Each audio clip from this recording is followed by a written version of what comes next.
Harakati kwa ajili ya Jamhuri na Demokrasia. Washington, tarehe 22 Mei 2025, kwa Mheshimiwa Filippo Grandi, Kamishna Mkuu wa Umoja wa Mataifa kuhusu wakimbizi UNHCR. Geneva, Uswisi. Kichwa: shida ya wakimbizi wa Rwanda na wakazi wa asili wa Kongo wanaotishiwa kurudishwa kwa nguvu Rwanda. Mheshimiwa Kamishna Mkuu, harakati kwa ajili ya Jamhuri na Demokrasia inapenda kupitia barua hii kukufahamisha kuhusu wasiwasi wake mkubwa juu ya hali mbaya inayowakumba wakimbizi wa Rwanda waliopo katika Jamhuri ya Kidemokrasia ya Kongo, hasa katika maeneo ya Goma na Bukavu, ambayo sasa yako chini ya udhibiti wa jeshi la Rwanda linalofanya kazi chini ya kivuli cha kundi la waasi la M23. Barua hii inafuatia ile iliyotumwa tarehe 14 Februari 2025 kwa Mheshimiwa Katibu Mkuu wa Umoja wa Mataifa, ambapo tayari tulikuwa tumetoa tahadhari kuhusu vitisho vikubwa vinavyowakabili wakimbizi wa Rwanda ambao ni waathirika wa utawala wa mateso ulioko Kigali unaoongozwa na Rais Paul Kagame. Kwa bahati mbaya, matukio ya hivi karibuni yanathibitisha hofu zetu kuu. Tunashuhudia kwa nguvu operesheni za kuwarudisha kwa lazima wakimbizi nchini Rwanda, nchi ambayo walikimbia kutokana na mitandao ya mateso.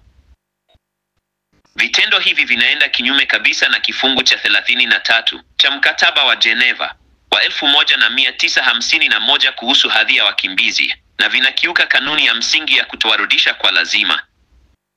Cha kutisha zaidi, urejeshaji huu unarahisishwa na baadhi ya sehemu za HCR zinazofanya kazi huko Goma. Tumeambiwa kwamba operesheni hizi za kuwarudisha kwa lazima zinawaathiri sio tu wakimbizi wa Rwanda walioko kizuizini Tout, bali pia raia wa Kongo wenye asili hiyo hiyo au wanaozungumza lugha ya Kinyarwanda. Wakongo hawa wanaporwa mali zao na waasi wa M23 wanaoungwa mkono na vikosi vya ulinzi vya Rwanda katika DIF, na wanakumbwa na ukatili mkubwa, ikiwa ni pamoja na kuharibiwa kwa vitambulisho vyao kwa tuhuma zisizo na msingi za kuwa wanachama wa FDLR. Je, tunaweza kweli kuamini kwamba wazee, familia na watoto wanaoonekana kwenye video hizi ni wapiganaji? Tunaomba kwa dhati mfuatilie kwa karibu hatima ya wanaume wengi wakimbizi ambao hawapo miongoni mwa waliorejeshwa, na kuna hofu kwamba wamekamatwa au hata kupotea. Wanawake na watoto waliopitishwa Rwanda hawawezi kuwakilisha idadi yote ya watu wanaohusika. Tunaona kwamba ukatili huu ni matokeo ya moja kwa moja ya kutokuchukuliwa hatua kwa muda mrefu kwa wahusika wakuu wa utawala wa Rwanda na M23 kwa zaidi ya miaka 30.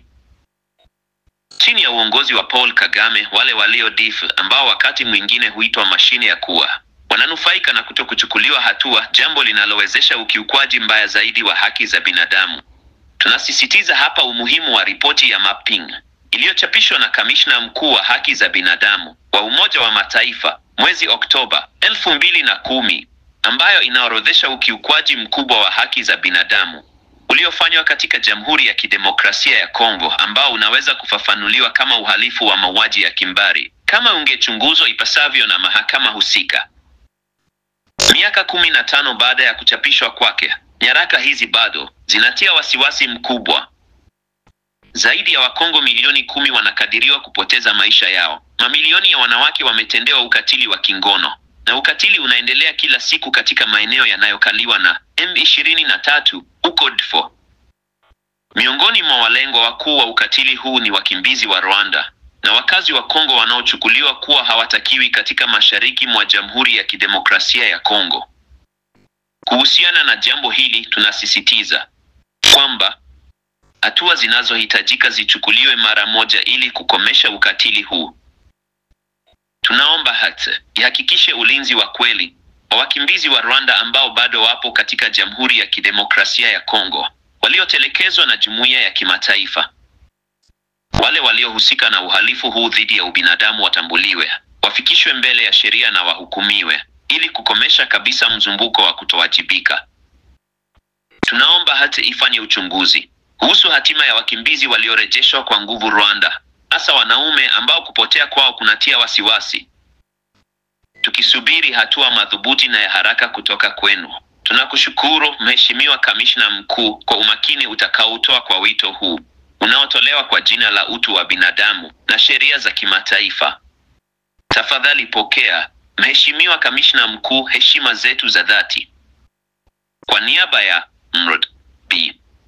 Christine Coleman anawasilisha nakala kwa Mheshimiwa Antonio Guterres, Katibu Mkuu wa Umoja wa Mataifa, Mheshimiwa Donald Trump, Rais wa Umoja wa Mataifa, Mheshimiwa Emmanuel Macron, Rais wa Jamhuri ya Ufaransa, Katibu Mkuu wa Umoja wa Ulaya, Katibu Mkuu wa Umoja wa Afrika, Mheshimiwa Felix Antoine Tshisekedi, Rais wa Jamhuri ya Kidemokrasia ya Kongo, Mheshimiwa Evariste Shima, Rais wa Burundi, Mheshimiwa Samia Suluhu Hassan, Rais wa Tanzania, mkurugenzi wa Human Rights Watch na viongozi wa Amnesty International.